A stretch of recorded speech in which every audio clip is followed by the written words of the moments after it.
Executive Director for the Baltimore Zionist District. Thank you for joining us this morning virtually to celebrate Tu Bishvat, the holiday of trees. We are honored this morning to have with us Kara Savitt, who's the Scientific Affairs Officer from the Embassy of Israel in the U.S. Please help me as we welcome Kara this morning as she discusses the work of the embassy is doing to protect the environment under the Green Embassy Initiative. Kara, thank you so much for being with us today. Oh, you're muted.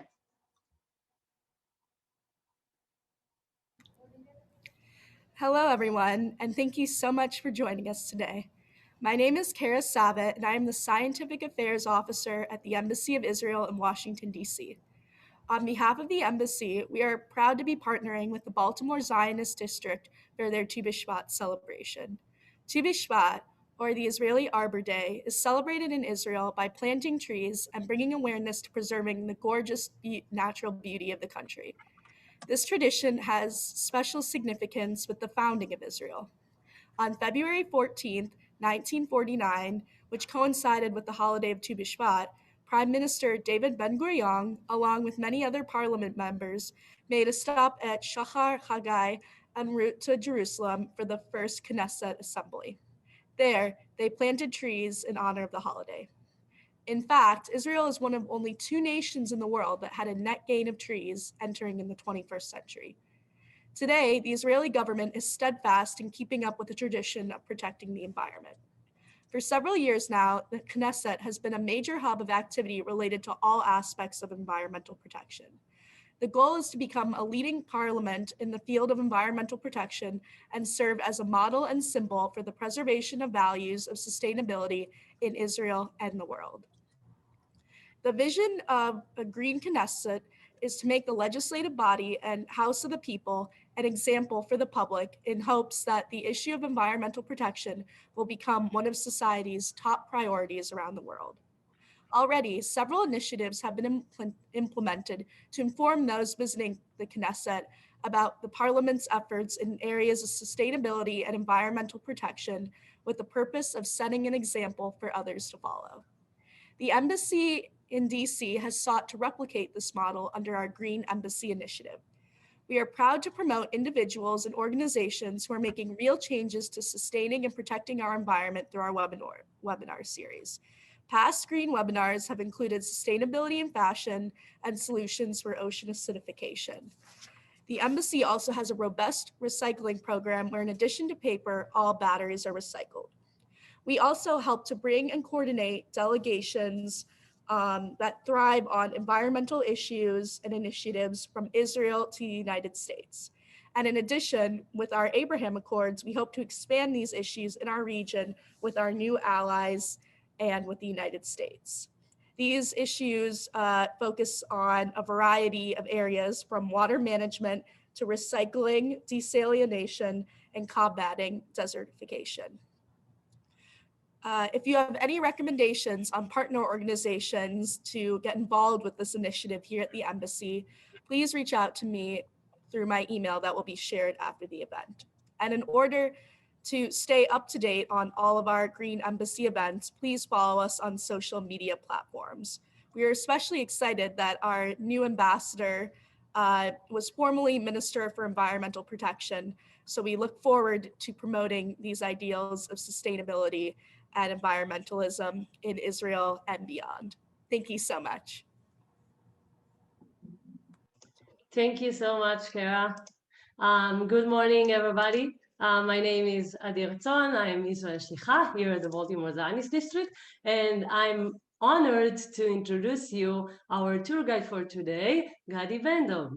Well, he's not new with us, but only for you, for those of you who wasn't here prior. Gadi was born in New York City and moved to Kibbutz Gesher Aziv in the north of Israel at a very young age. After completing his Israeli military service, Gadi moved to Baltimore and studied at the University of Maryland. He lived in the United States for 10 years and moved back to Israel. Here's Gadi with us. Since back in 2005. He became a licensed tour guide in 2007 and has guided many groups in both Israel and Europe. His love for the land and especially the people of Israel has given him insight into the country that he shares with every visitor. Gadi is married to Amy. Together they have two wonderful children and live in Modi'in in the center of Israel. Thank you, Gadi, for being here with us today. Toda rabba, Adi. Thank you for that amazing introduction. I wonder who wrote that. That's very cool. Very good. So in honor of our Tu Bishvat Tiyul, I'm going to give us the appropriate Tu Bishvat background. Very important. And this is the almond tree, the shkedia. We'll talk about the shkedia in the end. And I'm excited to have all these people with us. This is a great crowd. And I'm happy to share with you the excitement of Tu Bishvat and Tu Bishvat in Israel. It's interesting because I always thought as a kibbutznik that Tu Bishvat was something that started here in the land of Israel. And it makes sense because it has to do with the crops and Shivat Aminim, the 7 species, and many other things. And I always like to share with my tourists that in Judaism, we have Earth Day and all those wonderful things about the environment already mentioned in the Tanakh, mentioned in the Bible and our scriptures. And we're taught to be respectful to nature. So that's a very important element. And I learned, learning Tu Bishvat in the last few weeks, that Tu Bishvat actually is very important in the diaspora as well, because it helps people that don't have a shkedia, like what you see in the background here, an almond tree growing, which in Israel, literally like the song, shkedia porachat, Tu Bishvat higia, the almond trees are blooming, Tu Bishvat is here. So it was created to help everyone outside of the land of Israel to remember what are the different seasons, what do we do, and what are the connections to the land. You know, the Judaism is an agricultural religion. This is how we started. We're farmers, and growing up on a kibbutz was very much part of this idea. So without further ado, we are going to share our screen and make sure that we're all over there. Adia, can we see? We're okay, we're good. Excellent. So the shkedia, the beautiful almond tree behind me, Tu Bishvat, and you can see I even mentioned this is an almond tree in blossom. I particularly like driving through the Judean mountains from Sha'ar Hagai that Kara mentioned. I've never heard that story, by the way, Kara. That's a great story. Thank you for sharing. That, as you know, the government of Israel, the seat of the government really started in Tel Aviv, in Sarona, which is a beautiful place in and of itself, but moved to Jerusalem only, I think, in 1951, but I might be wrong. And that's a beautiful story that they stopped in Sha'ar Hagai, which is the road up to Jerusalem, and planted trees, which is what we do with our children. It's the thing you do in Israel. And actually, one of the reasons that I suggested this virtual tree planting, which we'll see in the end, was that this is what you do on Tu Bishvat. And we're in lockdown from the COVID over here. Hopefully the third week will actually do what it's supposed to do. There's talks about maybe another week of lockdown. But at any rate, we could not go out and plant trees. So I went over to my local congregation. I'm a member of Kehilat Yozma, which is a Reform congregation. And the Rabbi Nir Balkin and the kids in the kindergartens that are allowed to be in their kindergarten came out and we planted trees together. So I'm happy to share that experience with all of you. So when we talk Tu Bishvat, we usually, in my opinion, we talk about the 7 species of the land. But when we start our tour, let's see, we're actually here in a place you might recognize. I actually worked in one of the restaurants down here in this pavilion in the harbor place. So this is a great opportunity to see Baltimore. And from here, we're going to take a very short flight wouldn't it be nice if a flight to Israel was actually this short? We'll talk about Shivat Aminim, the 7 species that the land was blessed with as part of the connection to Tu Bishvat. And we'll visit different places in Israel where we'll talk about this idea of the 7 species that the land was blessed with. And this is a quote from the book of Deuteronomy. We know that the spies that Moses and Joshua sent into the land, they come back with samples of these wonderful plants that exist in the land. So buckle up. This is going to be a fast flight. You can sit in first class if you want. You can choose who you're sitting next to, not in the middle seat. And we're going to arrive in Eretz Israel, the land of Israel, and we'll start our tour talking about the different types of the 7 species. And in the when we talk about the 7 species, and we'll go back to the slide that I showed, we actually talk about the, no, come on. Google's giving a little, causing a little trouble here, but that's okay. The sequence that it's mentioned is very important because it starts with Eretz chita v'seora, gefen v'rimon v'te'ena, zeit shemen udvash, wheat and barley, pomegranate, fig, and then at the end, it gives the olive oil and the date. And that's important because the sequence and the way they're presented has to do with when these crops are ready to be harvested. And I don't know if you all know this, but there is a holiday called Chag HaAsif, the holiday of the last of the gathering of the crops in the fields and in the groves. And that's actually Sukkot, the holiday in the fall. We're starting the new cycle. So I'm going backwards actually, because I think it's kind of cool to go in the upside down sequence, because I want to make a point at the end. So we're starting with the olive oil, and the olives are very symbolic. They're very important. And the olives were not not made at the time so people can have them in your martini, but rather so that we can use them for lights. Olive oil is probably the most important element of this of the ancient times. In the temple, the menorah was using the best extra special olive oil that was created in Gat Shmanim down below by the temple.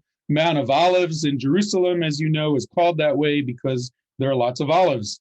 And the reason for all those olives is because of the olive oil. So I chose a place that's one of my favorite places to speak about the 7 species, which I do often with my tourists. And we are in Tzipori National Park. In a moment, we'll talk a little bit more about what it is, but we landed here in an olive grove, and we'll go over to the side here and take a look. This is the Tell of Tzipori over here, but let's go over to one of the overlooks on the side and see where we are. We're in the lower Galilee, and you can see over here, Bikat Bet Netofa. This is the valley that separates between the lower Galilee, where we are now, low hills, and the upper Galilee, which you can see here. The city of Tzfat is kind of over here on the side. And Tzipori was a center for Jewish life during the time of the Mishnah. In fact, the book of the Mishnah was put together over here. Rabbi Judah, the president, Rabbi Yehuda Nasi. And it's a wonderful place to talk about the 7 species. So what's so important about the olives? First of all, you can see before they become olives, the fruits, this is what the flowers look like. And the flowers they don't have much of a smell, but this is usually around August or so. And the harvest of the olives is in October, September, October. And it's very important to have that harvest. And if you do the math, the olive oil usually lasts for about 6 months. After 6 months, you have to go into your storage rooms and use some olive oil that you had before. So when we talk about the holiday of Hanukkah, for example, that's December. They just finished to make all this beautiful, wonderful olive oil and stored it at the temple. And then, oy vey, the Greeks came in and destroyed all of that wonderful olive oil that they needed for the temple, which is why it took a while to restart all of that. Look at these olive trees. This one, for example, is hundreds of years old. The olive trees can live for a very long time. Some say even more than 1,000 years. And the Jewish people many times equate ourselves to the olive tree, because an olive tree, if you cut it down, even as far as the trunk, if you cut it down with the down to the trunk, it will still grow, it will still survive and come back and produce olives and oil, which translates into light. And as you know, every Jewish holiday, there's a motto that we follow. They tried to kill us, we survived, let's eat. So in many ways, olive oil is part of this, or the olives are similar to the people of Israel. Here we have the olives on the tree already. This is around September. And what's the difference between black olives and green olives? The answer is they're the same olives, the same tree. They're just left on the tree a little longer and picked a little bit later, which means they have less oil in them, but part of the tradition as well. This is an ancient olive press, and you can see a few bags over here made out of wreath, and they essentially put all the olives into these bags, put them underneath these big weights, and then the weights are placed on the olives. They create pressure, and the olive starts oozing out. The olive oil starts oozing out. Here are these bags that I was talking about. They're called an akal in Hebrew. Don't worry about the term. It won't be on the test. And here we are in Bet Govrin. And one of my fellow tour guides, Sachi, did a quick explanation of how we used to do this. So here we are coming into this olive press area. In this area, Bet Govrin, they used all of the underground caves that they've created. And here we are going into one of these caves for the industry of making the olive oil. So we'll speed ahead a little bit, and we'll move ahead a bit. Here we are in the inside the olive press. This is where the first press would take place. They would put the bags with the olives in here. An animal usually would be pushing this bar over here, moving this big stone around and creating the first press. The first press, or what we call today the extra virgin olive oil, was important. It had to be done when the olives are in room temperature, or what we call a cold press, which makes it even better. And after the first press, which is the best olive oil, they did it very carefully so no water would come out of the seeds, because there is some water in the seeds of the olives. Then they would take them over here to the olive press that I showed you before, where the second stage would be taken, and the bags over here. When I say bags, of course, it's not plastic bags. These are sort of woven together. And then you can get more olive oil, which is used for light. And eventually, all of the pits and the mush together, still used for cooking, and very important element of life during this time period in the ancient world. So the olives are extremely important because they give us the light and the ability to do what we need to do, including at the temple. So that's, I'd say, one of the most important elements of the 7 species. Next, we'll talk about the limon, the pomegranate, another one of my favorites. I love the tartness and the sweetness sometimes. But what holiday do we put a limon on our holiday table? So I know that in Israel we do it. I see Adi knows what I'm talking about. I don't know if you do this in America, but the September is the season where the pomegranates are ready. So on the Rosh Hashanah table, we usually put the pomegranate. It's connected to that time period. And I'm still going to stay in Tzipori. We'll go over towards the Tel We're on our way to the Roman theater, which was up here 200 CE when the Mishnah was put together. We're under Roman rule. The temple was destroyed 100 and so years ago, 70 CE. And we are going to, did this to me before. We're going to look at this beautiful pomegranate tree with actually a bloom. We have a flower in bloom. Look at this over here. This is what the pomegranate looks like before it becomes the fruit. You can see the crown is already showing, but this is, I'd say this is probably about July or something. And this flower will eventually turn into the beautiful pomegranate, which we'll see some in a moment. And we can see over here on the tree, you actually have a few more green pomegranates. They're on their way to turning into the beautiful pomegranates that we see here. Now, one of the amazing things about the pomegranate is that we use it as an analogy for a wonderful element in Jewish life.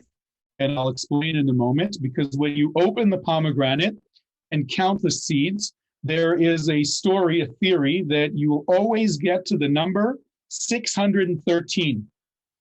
I know your brains are going, what, that number sounds familiar. What number is that from? So 613 is the number of the mitzvot in the Torah. And just like the pomegranate, when sometimes you get a sweet kernel and sometimes there's a little tartness, there are mitzvot that make us feel good, and there are mitzvot that we're like, we have to do this again. But all of them are part of who we are as the Jewish people. I'll tell you a secret, though. I've tried this with my kids quite a few times. It doesn't add up to 613, but it's a great story. You get to around 300 or 400, but the idea is that the Torah is symbolized by the limon, by the pomegranate. And in fact, the pomegranate, or the rimonim, as they're called, if you take out the Torah scroll on the top of the Etz Chaim, of the wooden handles, the decorations are called rimonim, literally called the pomegranates. And we also have found in archaeology that the first and second temple in Jerusalem had decorations, ornaments shaped like rimonim, like pomegranates. So we know that the connection between the tradition and the Torah and how we act as Jews are connected to the rimonim, to the pomegranate way back when, in the day before the day. This, by the way, is a unique Sefer Torah in a way that it's called a Sephardi Torah scroll. Many of us in the Ashkenazi world have not seen this. We use a Torah scroll that we take out of the Aron HaKodesh, of the Ark, and we put it down and we read it that it's sort of flat. This is called a house or a bait of the Torah, and this is the Sephardi style, and they actually read from it standing like this. They move it around, they keep it standing up and reading from the Torah. And here's, of course, the Torah. So the rimonim, the pomegranates, symbolize the Torah and the goodness of the Torah. Next, the third is the te'ena, the fig. So the fig, there are some figs that are green when they're ripe. Some of them are darker. The fig is the only tree in Israel, or in this 7 species, that actually gives fruit twice a year. Not once a year. It's a bi-yearly, it's twice a year giving fruit, one in the summer and one towards the fall. And what's interesting about the fig is they can be dried. And the dry fig has a totally different name. It's not simply a dried fig. It's called dvela, te'ena dvela. It's a totally different word. And we have lots of interesting words for the different species in the 7 species.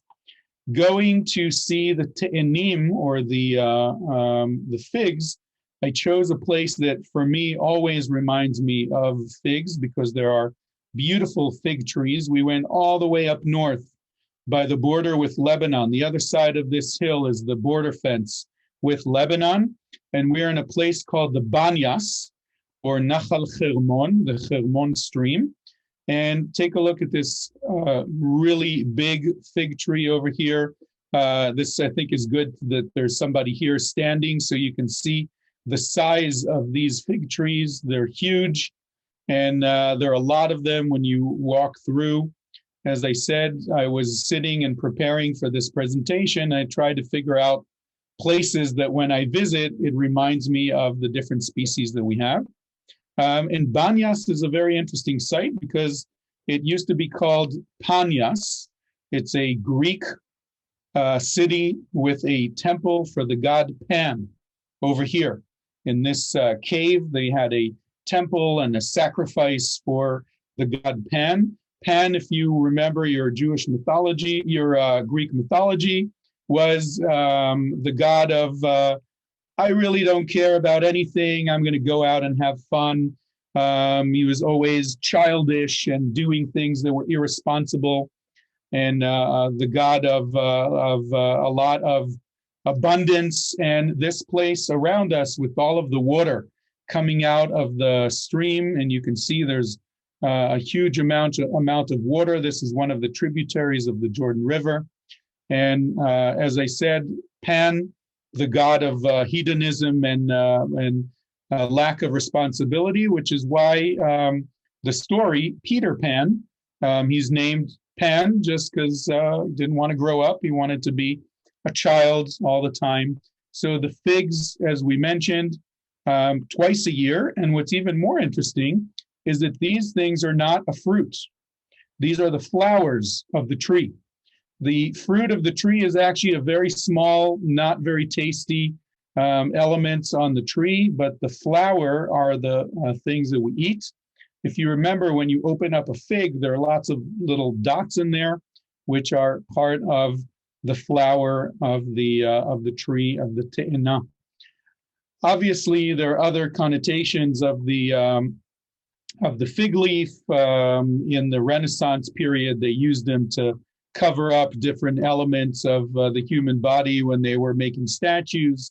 And of course, there's a story that maybe when Adam and Eve realized that they're walking around without any clothes in the Garden of Eden, maybe that's what they covered up with. We don't actually know. But there is a connection over there. Perhaps it's a good story. The wine is really, really important in our story, of course, because everything we do includes wine. It does not have to be wine, by the way. It can also be what's called tirosh in Hebrew. Tirosh is grape juice. So in other words, it's before it was fermented. It's also okay to say the blessing. It's kosher to use grape juice without the fermentation, which means that you can say Baruch Atah Adonai on Welch's. It doesn't have to be Manischewitz, but grape juice does not have to be fermented. We have all kinds of different grapes, and what we're going to do is we're going to go to the Shfelat Yehuda, the area of Judea, the tribe of Judea, the Shfela, essentially the low hills, where there's lots of grapes. We're close to a moshav called Moshav Lachish. Lachish, or Lakish in English, is near Kiryat Gat, southwest of Jerusalem. And what I love about this place is that it also gives me an opportunity to talk about this beautiful tell, an archaeological, historical hill, beautiful stories of the city of Lachish. It was a city that was defended by the troops of Judea, who are listening to the King Hezekiah in Jerusalem. Unfortunately, Lachish falls to Sennacherib, the Assyrian king, 2,700 years ago, and from there he advances to Jerusalem. But if you visited Jerusalem, you probably know that we have Hezekiah's water tunnel and the broad wall that Hezekiah built. And we know that Hezekiah, which is interesting because his name, Chazak, Yah, in other words, my God is stronger than yours. Chazak means strong, Yah, two of the letters of the Israelite God. So Hezekiah is able to protect Jerusalem, and Sennacherib goes away. And all this happened here in Tel Lachish. So what about the grapes? What do we use from them? These are grapes that we eat, like the ones that are growing in Lachish and what we saw. These are the grapes we make wine from, and many of you know probably more about wine than I do. The wines of Israel are becoming very, very famous and wonderful. When I grew up on the kibbutz, I remember that we had really bad wine, yain kiddush, essentially the wine that we did the kiddush on. It made manischewitz taste wonderful. It was that bad. But today, I'd say in the last 30 years, the wines of Israel are really advancing. And these are the wines that you make both the white wine and the red wine from. I think most of you probably know that. What gives the wine the red coloring is how long you leave the skin of the wines inside. And as a sort of a new term, when you come to Israel next, and if you like wines, the whole region of south and west of Jerusalem, coming down towards Latun and towards the Judean hills, we jokingly or fondly call it the Tuscany of Judea. Beautiful rolling hills like what you see here with vineyards. Israel also has very special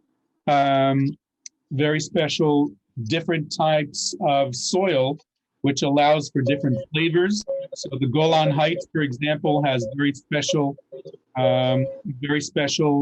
soil, which gives the flavor of the wine all kinds of different elements.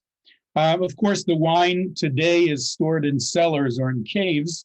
By the way, back in the day, we did not store them in barrels made from American oak that's brought especially from across the ocean. It was stored mostly in clay containers, maybe in wooden barrels, but probably not, mostly in clay containers. And here's a drawing of how we used to make wine. So usually a village effort. Every village or town had one or two or a few wine presses, and they would put it in the upper area. Usually would use a slope of some sort. This is where the grapes would be placed. Of course, they had a system of labeling. Today, we're going to make wine out of Adi's grapes. Tomorrow, Karen's going to bring her grapes, and that way they knew what belongs to which farmer. So here they would step on it just like in I Love Lucy and all the scenes of making the juice.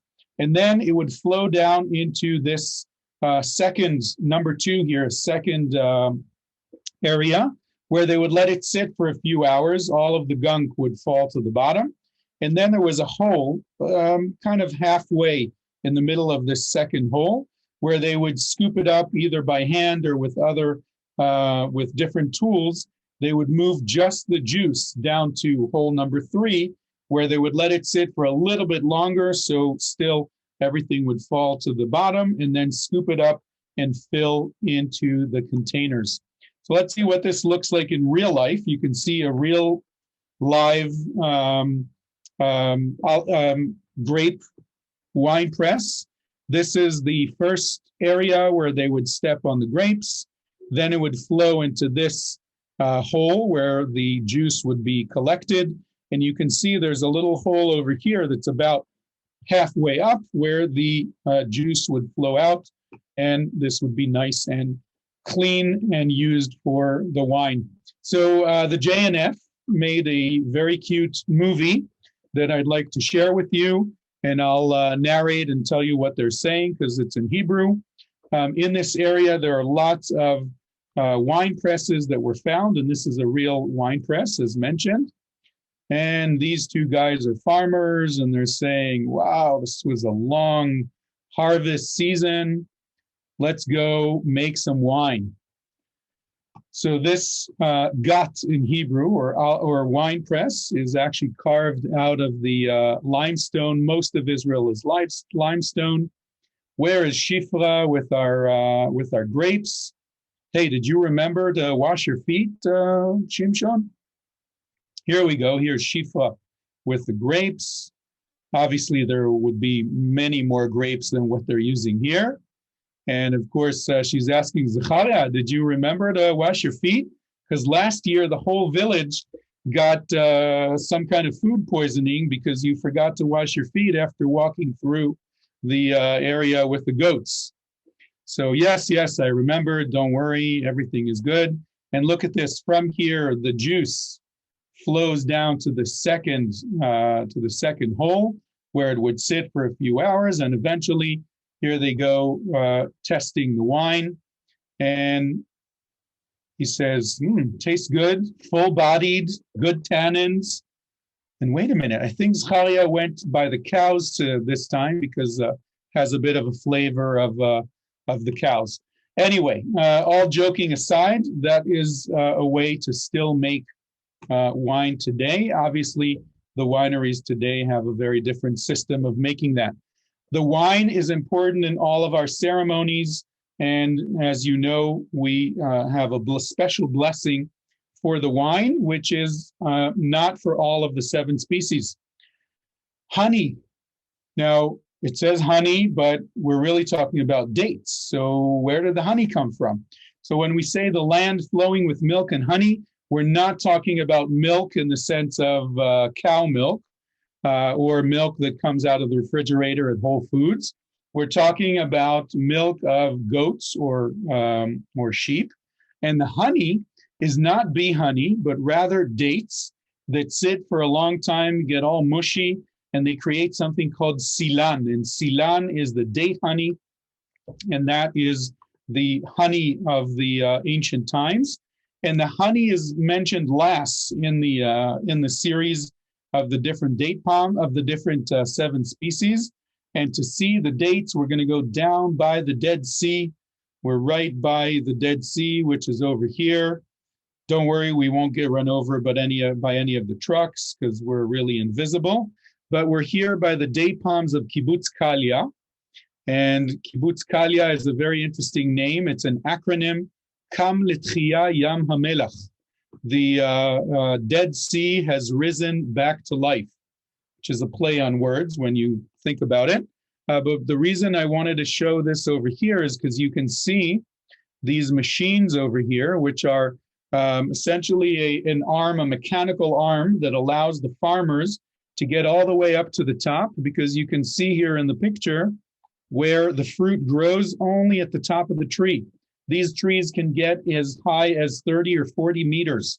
That's about 100 feet. And in order to get to them, the farmers need to be able, back in the day, they used to climb up.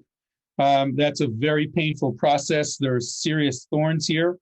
And today the machines allow the farmers to go all the way up. There are a few types of dates. The best dates are the majhul. The majhul, they're known as the king of dates. And the dates last for a very, very long time, actually. You can keep them out of refrigeration for months. I myself like to put some of them in the freezer, and then you can eat them like ice cream, really, really good. And the dates, the honey, which is one of the 7 species as well. And what's interesting about the dates is they are ready to go and to be picked around August. And as I said, we did the olive in October, the pomegranate in September, the dates in the figs in the dates around August. And next we are going to see the wheat and the barley, and I put them together because the wheat and the barley are very similar, but they are ready to be picked in different times of the year. And in fact, sometimes it's hard to tell if it's actually wheat or barley. And in Hebrew, there's a very interesting word that helps us understand the difference between them.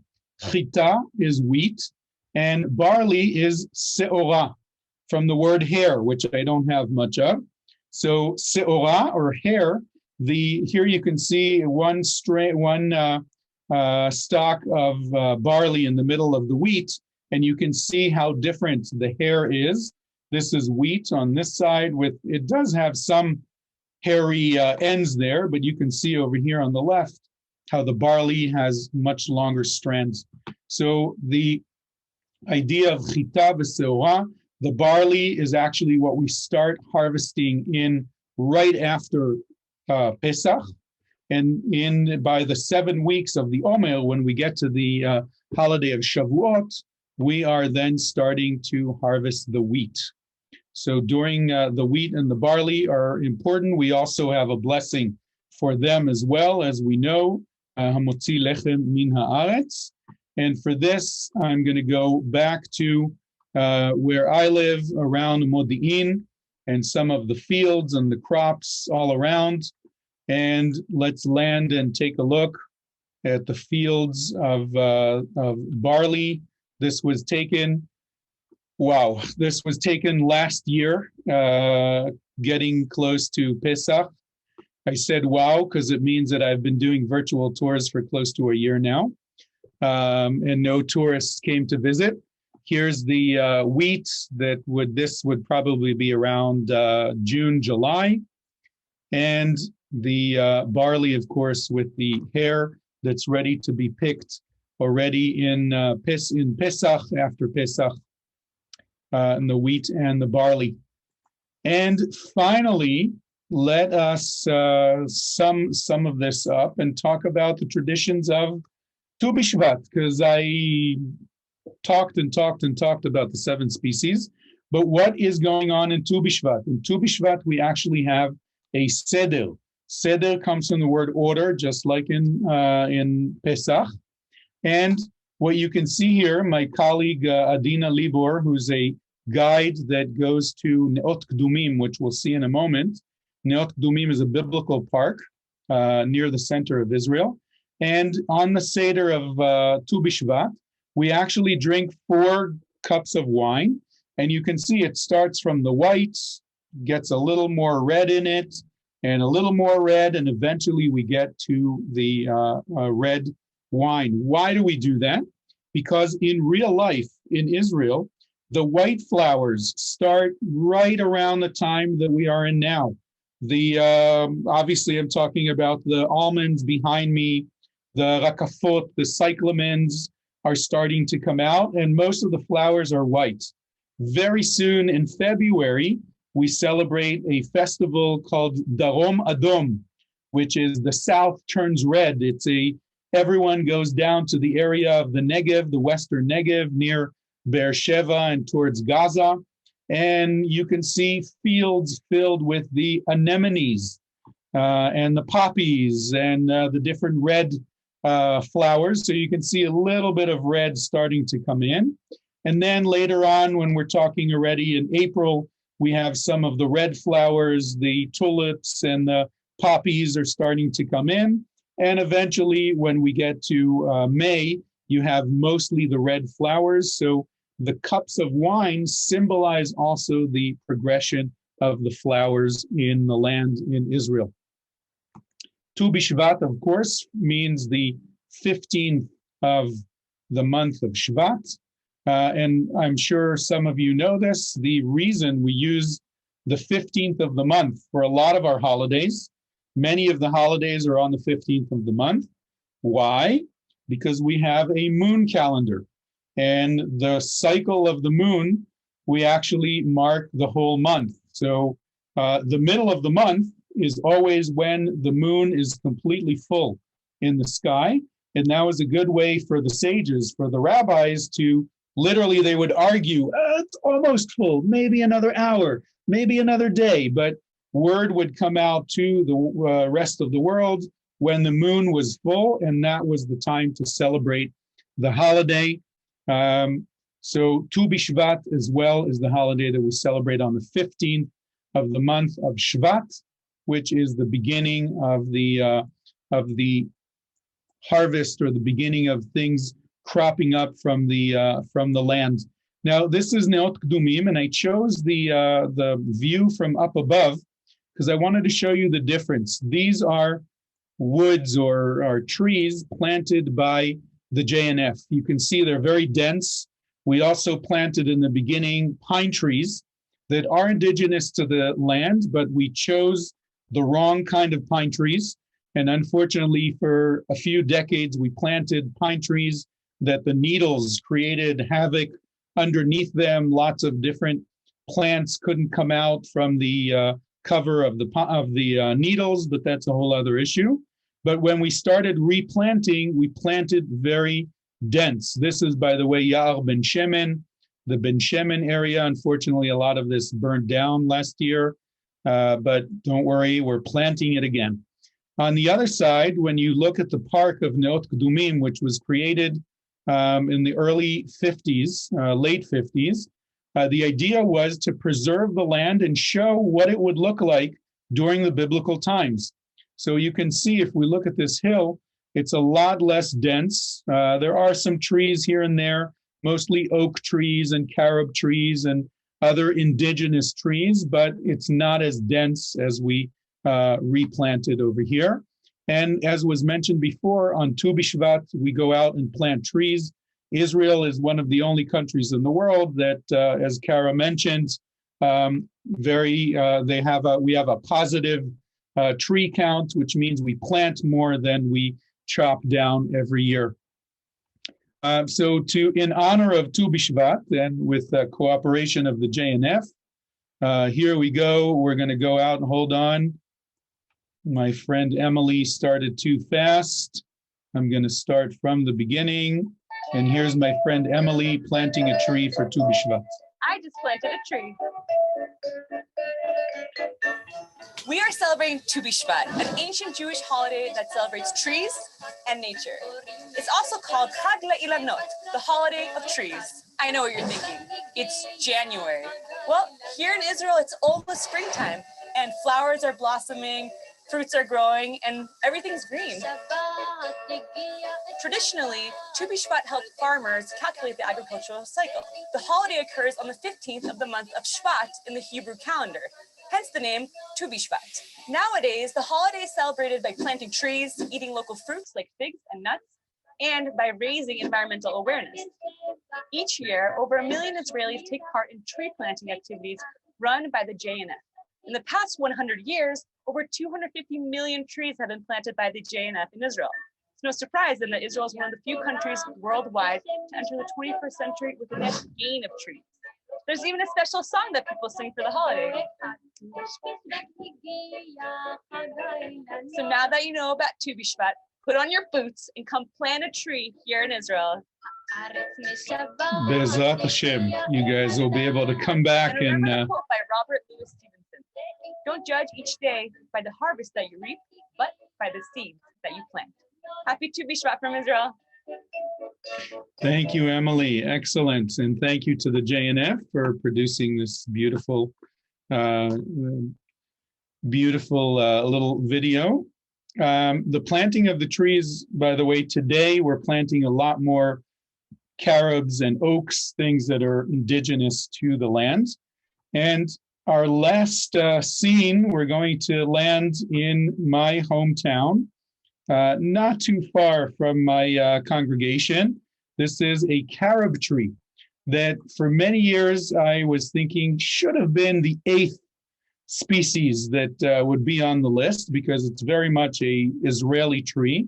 Lots of stories. You can actually see some of the carobs on the ground here falling around. The carob have a male tree and a female tree. Same thing, by the way, with the dates. But the carob is a very interesting element, and I'll show you some of the carobs in a moment. So the carobs grow. They're also called St. John's bread or something like that. And I'm holding one up here. It doesn't really matter because you can see them better on the screen. The carobs in Hebrew are called charuv, and it comes from the word cherev, sword, because you can see it's shaped like a sword, and it's so hard to digest that it's like sticking a sword into your guts when you're trying to eat it.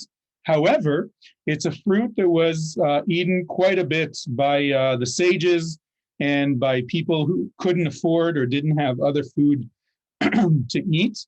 And it's also a fruit that was eaten when you were in mourning for someone who died, or Tisha B'Av, or some of the other mourning, some of the other tzom or other fasting holidays that we mark.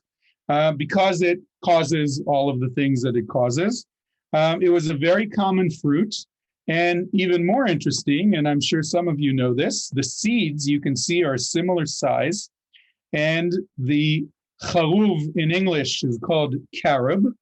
And in the ancient times, these seeds were used as weights to measure the weight of precious metals like gold or silver. And eventually, when you buy someone a ring that's an 18 carat, it's not a carat. I often wondered, what do carats have to do with all this? It's actually 18 Carobs, meaning 18 of these seeds is the weight of the gold that was used to make the ring. So the Carobs are the seeds, are actually the measurement that is used today for diamonds, for gold, silver, and any other precious metals. And of course, the shkedia is part of Tu Bishvat. Very important to mention the shkedia over here, the almond. And what we'll do now is we'll watch our tree planting ceremony that took place earlier today, right in Modi'in. Yours truly schlepped out and got my hands dirty to plant a tree.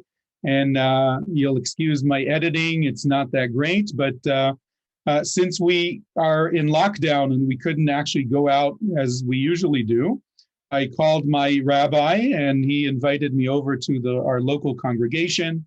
This is Kehilat Yozma, or the Yozma congregation in Modi'in, in the town of Modi'in. So here we go. This is Rabbi Nir Balkin, and let's go. The tree that we planted in front of the congregation of Yozma, where we belong as members. And it's a beautiful carob tree. When you come to Israel, you should definitely come and visit.